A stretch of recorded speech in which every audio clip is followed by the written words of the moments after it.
Sir, ಈ ದಿನ ಶ್ರೀ ಕ್ಷೇತ್ರ ತಿರ್ನಳ್ಳಿ ಗ್ರಾಮದಲ್ಲಿ ನಮ್ಮ ಶ್ರೀ ವೇಣುಗೋಪಾಲ್ ಸ್ವಾಮೀಜಿರವರ ನೇತೃತ್ವದಲ್ಲಿ ಇವತ್ತಿನ ದಿನ 21 ಜೋಡಿಯ ಉಚಿತ ಸಾಮೂಹಿಕ ವಿವಾಹ ಕಾರ್ಯಕ್ರಮವನ್ನು ನಮ್ಮ ಸ್ವಾಮೀಜಿಗಳು ಮತ್ತು ಅವರ ಸಂಗಡಿಗರು ಹಮ್ಮಿಕೊಂಡಿದ್ದರು. ಆ ಕಾರ್ಯಕ್ರಮಕ್ಕೆ ಕಾರಣಾಂತರಗಳಿಂದ ನಮ್ಮ ಸ್ವಾಮೀಜಿಗಳು ಹೇಳಿದ ರೀತಿ 17 ಜೋಡಿಗಳನ್ನು ಮಾತ್ರ ಕಡ್ಡಾಯವಾಗಿ ಆಯ್ಕೆಯಾಗಿ ಈ ಕಾರ್ಯಕ್ರಮದಲ್ಲಿ ಭಾಗಿಯಾಗಿದ್ದರು.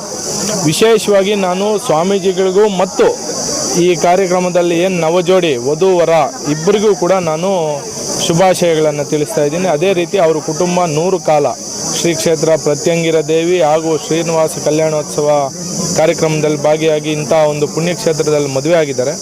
ಅವರು ಕುಟುಂಬ 100 ಕಾಲ ಸುಖವಾಗಿ ದಾಂಪತ್ಯ ಜೀವನ ಇರಲಿ ಅಂತ ನಾನು ಅವರಿಗೆ ಆಶೀರ್ವಾದವನ್ನು ಮಾಡ್ತೇನೆ. ಸರ್, ನಾನು ಸ್ವಾಮೀಜಿಗಳವ್ರ ಬಗ್ಗೆ ಕೇಳಿದ್ದೆ. ನಾನು ಈ ಕ್ಷೇತ್ರಕ್ಕೆ ಒಂದು 2-3 ಬಾರಿ ಮಾತ್ರ ಬಂದಿದ್ದೆ. ಮೊನ್ನೆ ಒಂದು ಉಚಿತ ಸಾಮೂಹಿಕ ವಿವಾಹಗಳೆಲ್ಲ ಫೈನಲ್ ಆದಾಗ ಇಲ್ಲಿ ಸ್ವಾಮೀಜಿಗಳು ಕರೆಸಿದ್ರು. ಅವತ್ತು ಕೂಡ ಬಂದು ಪ್ರತ್ಯಂಗಿರ ಹೋಮದಲ್ಲಿ ಭಾಗಿಯಾಗಿದ್ದೆ. ಅವರ ಒಂದು ಕಾರ್ಯಕ್ರಮಕ್ಕೆ ಯಾರ್ಯಾರು ಬಂದಿದ್ದಾರೋ ಆ ಕಾರ್ಯಕ್ರಮದ ಒಂದು ಅಂಗವಾಗಿ ಅವತ್ತೇ ನಾನು ವಿಶೇಷವಾಗಿ ಬಂದು ನೋಡಿದ್ದು. ಪ್ರತ್ಯಂಗಿರ ಹೋಮವನ್ನು ಮಾಡಿದ್ದರಿಂದ ಶ್ರೀ ಕ್ಷೇತ್ರ ಇನ್ನೂ ಹೆಚ್ಚಿನದಾಗಿ ಬೆಳೀಲಿ ಅಂತ ನಾನು ಆಶಿಸ್ತಾ ಇದ್ದೀನಿ.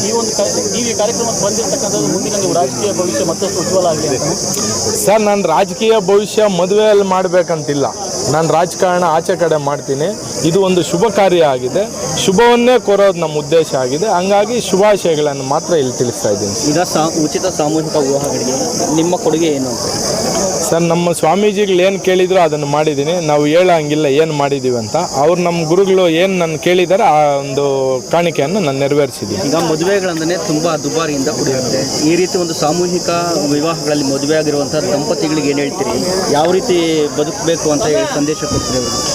ಸರ್, ಮೊನ್ನೆ ಕಳೆದ ಒಂದು ವಾರದಿಂದ ಸೋಷಿಯಲ್ ಮೀಡಿಯಾದಲ್ಲಿ ಒಂದು ಸಂಚಲನ ರೀತಿಯಲ್ಲಿ ಒಂದು ವರದಿ ಆಗ್ತಾ ಇದೆ.